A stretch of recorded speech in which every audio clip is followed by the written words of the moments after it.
Hey guys, what's going on? It's Meshi with Path to Wellness with Meshi. Thank you so much for joining me for another video. I'm so glad that you are here. In today's video, we're going to make this super quick and short, and I wanted to give you guys a quick energy update of what you can really expect with this full moon as we entered into Taurus in the month of November. So if you have never heard of the full moon, you are out of the loop and you want to kind of know energetically what you can expect, just a few things that you kind of need to keep an eye out for, this video is going to be for you. And if you are brand new here and this is the first time that we're meeting, I'm so glad that you are here and you're sharing your time and your space with me. I'm so excited for you.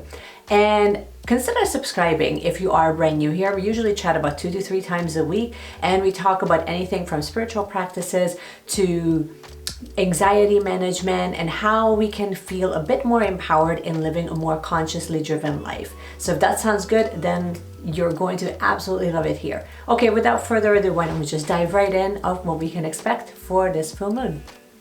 So first of all, if you are brand new to following moon cycles, or you're not even sure why you should, then I think that this video will kind of help you out a little bit.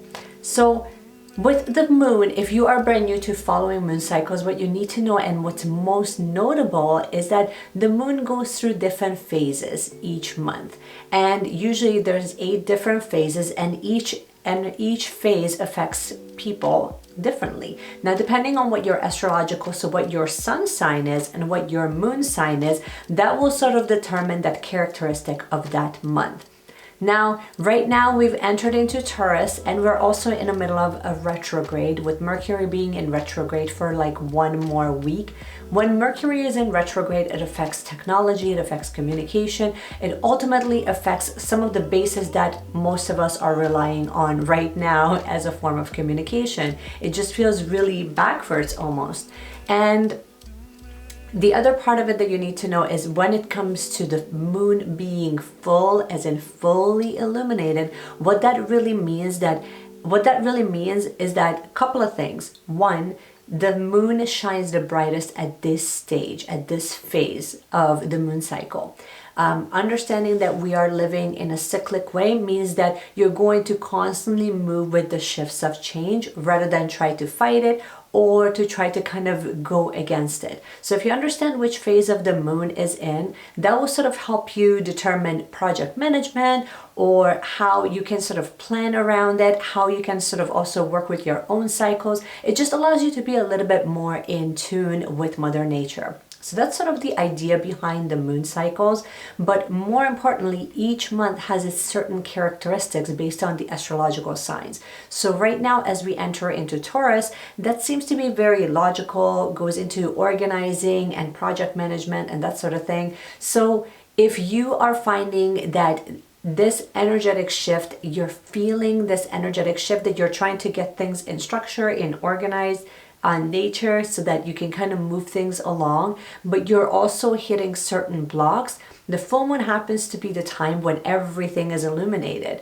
So what does that really mean? Well, when things are fully illuminated, that means that things become really visible, really obvious, really, it's sort of like a Captain Obvious moment where you really become sort of very clear of not only what's working for you and which direction you should be moving towards, but also what's not working that really needs to be released and let go of.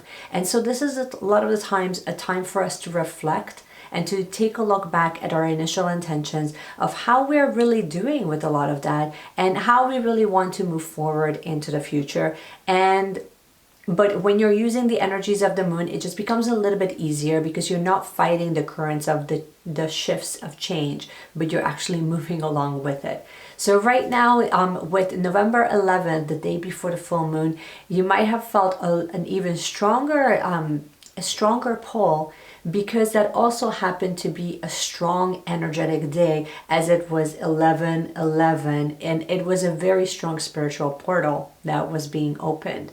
And so if you are intuitive, if you are a healer, if you are an empath, you might be feeling this energetic shift a little bit stronger than most of us.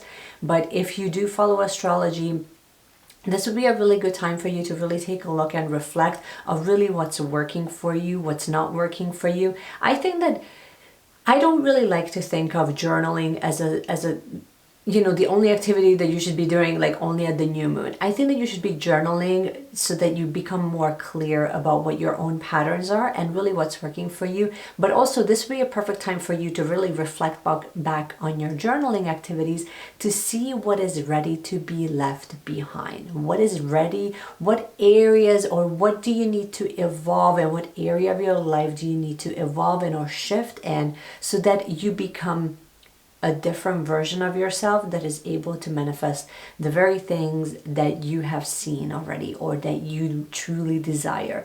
This is our time for us to just raise our vibration, to really expand. It's a really expansive time of the month, and it's an expansive time of the year, really, where we are able to tune in at the energy and for us to really start working with it instead of working against it. So the main things to keep in mind that this is a time for us to we are going through a form of transformation. You might not be 100% clear as to where that's really taking you or why it feels like the winds of change sort of shifting you into all of these different places.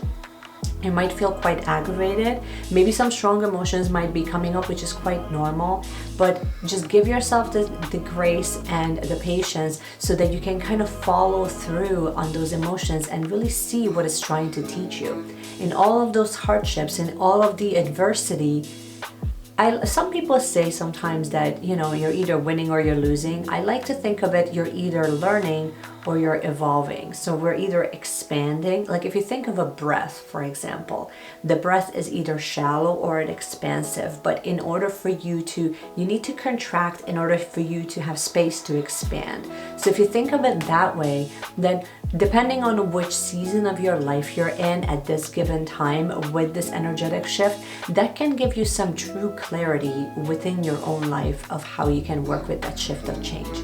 So I would love to hear from you guys. Let me know in the comments below how this full moon is affecting you and what you have done if you are doing any moon rituals, or what is the best way that you have found to connect with the full moon. I wanted to keep this really short because I find that a lot of the energetic updates are extremely long, and I wanted to give you just a quick snippet of really what is coming up for me, and hopefully you'll find that helpful and useful, especially if you are new to following the moon cycles. So in the meanwhile, if you enjoy videos like this one, then make sure that you like the video, and you can also subscribe to the channel, hit the notification bell, and that way you don't miss another video. And in the meanwhile, keep connecting to the moon, you guys. Keep shining your light, and I will see you guys again